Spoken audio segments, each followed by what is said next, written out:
जय हिंद। अगर कहानी ने दिल छू लिया हो तो लाइक करें और ऐसे ही दिल से जुड़ी कहानियों के लिए सब्सक्राइब जरूर करें। पूरा देखना, ये तो बस शुरुआत थी। असली कहानी अभी बाकी है। ये शब्द रेडियो में गूंजते रहे। ऐसा लगा जैसे वे सिर्फ हवा में नहीं, वीर के सीने के अंदर उतर रहे हों। सीमा की हवा भारी हो गई थी, इतनी भारी कि सांस लेते वक्त फेफड़े भी सोच रहे हों। मेजर वीर प्रताप सिंह बंकर के बाहर खड़ा था। उसकी वर्दी पर धूल जमी थी, पसीने की लकीरें थीं और बारूद की हल्की सी गंध अब कपड़े का हिस्सा बन चुकी थी। चेहरा शांत था, पर आंखों में सवाल थे। ऐसे सवाल जो आदेशों में नहीं पूछे जाते। रात और गहरी हो रही थी। आकाश में बादल धीमे धीमे सरक रहे थे, जैसे वे भी कुछ छुपाने की कोशिश कर रहे हों। वीर ने अपने दस्ते की ओर देखा। हर जवान अपनी पोजीशन पर था, उंगलियां ट्रिगर के पास, पीठ सीधी, नजरें अंधेरे को चीरती हुई। पर चेहरे चेहरे कुछ और कह रहे थे। बेचैनी, अनकहा डर और वो एहसास जो सिपाही तभी महसूस करता है जब सामने वाला दुश्मन नहीं, कुछ और हो। तभी रेडियो क्रैकल हुआ। मेजर, नए आदेश हैं। आपको तुरंत सेक्टर 7 की ओर बढ़ना होगा। वीर का चेहरा हल्का सा सख्त हुआ। सेक्टर 7, वही इलाका जहां पिछले महीने 3 जवान गायब हुए थे। ना शव मिला, ना हथियार, ना कोई रेडियो कॉल, बस एक रिपोर्ट, मिसिंग इन एक्शन।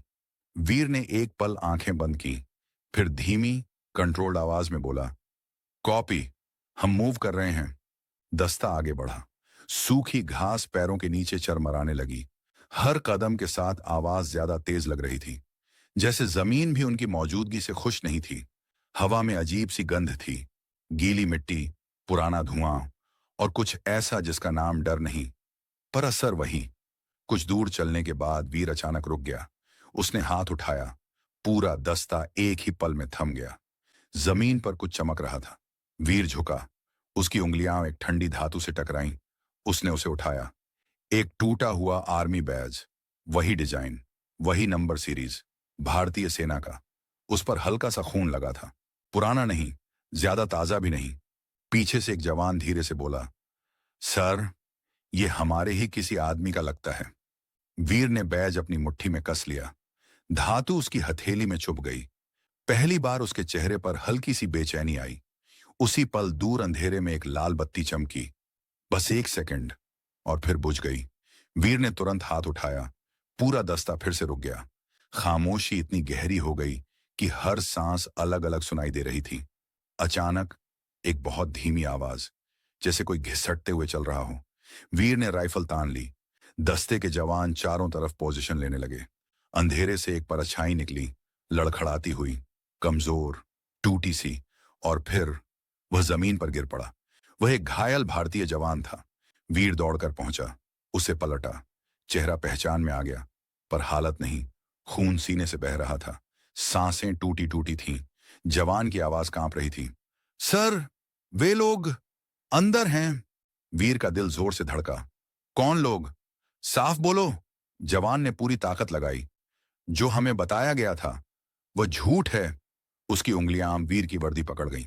ये सिर्फ घुसपैठ नहीं है सर, यह अंदर का खेल है। वीर की आंखें चौड़ी हो गईं। अंदर?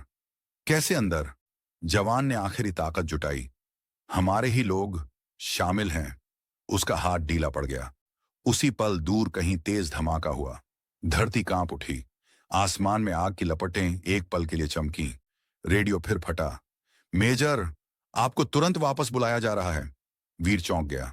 बीच मिशन में वापसी का आदेश। उसने रेडियो जोर से पकड़ा। कारण बताइए। जवाब आया, क्लासिफाइड है, आदेश मानिए। वीर की मुट्ठी कस गई। उसने घायल जवान की ओर देखा, फिर अपने दस्ते की ओर, और फिर सीमा की ओर। उसी समय एक और जवान दौड़ता हुआ आया। सर, आगे एक टूटा हुआ बंकर है और वहां से अजीब आवाजें आ रही हैं। वीर ने एक पल सोचा, फिर फैसला कर लिया। रेडियो उठाया। मैं तब तक नहीं लौटूंगा जब तक सच सामने नहीं आता। और वह आगे बढ़ा। टूटा हुआ बंकर करीब था। दीवारें जली हुई थीं। जमीन पर खाली कारतूस बिखरे पड़े थे। वीर अंदर गया। अंधेरे में एक पुरानी टॉर्च जल रही थी, और वहां दीवार पर कुछ लिखा था, लाल रंग में, जैसे खून से। सच दफन है, पर मरा नहीं। वीर का दिल तेज हो गया। अचानक पीछे से आवाज आई, मेजर, वीर पलटा। Part 3, coming soon. एक आदमी खड़ा था, हाथ ऊपर, हथियार नहीं, पर चेहरा परिचित था। वह सेना का ही आदमी था। Part 3, coming soon. जय हिंद। अगर कहानी ने दिल छू लिया हो तो लाइक करें और ऐसे ही दिल से जुड़ी कहानियों के लिए सब्सक्राइब जरूर करें।